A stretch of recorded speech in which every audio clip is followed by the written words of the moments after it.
মোহাম্মদপুরের রায়েরবাজার বধ্যভূমি। ভর দুপুরে চোখ আটকে যায় এক কিশোরের দিকে।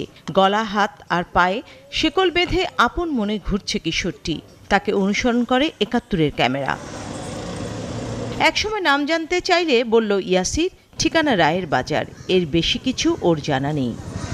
কথা বলতে চাইলেই তার ফুচকা খাওয়ার আবদার। এর মাঝেই মা রিনা বেগম ছেলেকে খুঁজতে হাজির। কথা হয় তার মায়ের সাথে।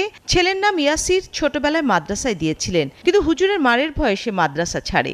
বলছিল ইয়াসির, মাদ্রাসাতে ভাল লাগে না, হুজুর মারা দেখে গিয়েছিলাম সদরঘাট, বরিশাল, কক্সবাজার, চিকেনঘাট, রঞ্জঘাট। ঠিকানা মনে পড়ে রায়বাজারে থাকি। আড়াইল্লা বাজারে ইয়াসিরের ৮ ফিট বাই ১০ ফিটের ঘর। ওর জন্ম ২০১১ সালে। প্রথম ৭ বছর সে মুক্তই ছিল। এরপরই রাত দিন ২৪ ঘন্টায় তার শেকলে বাঁধা জীবন। অনেক কবিরাজ ঝাড়ফুঁক করা হয়েছে, কিন্তু চিকিৎসকের কাছে নেওয়া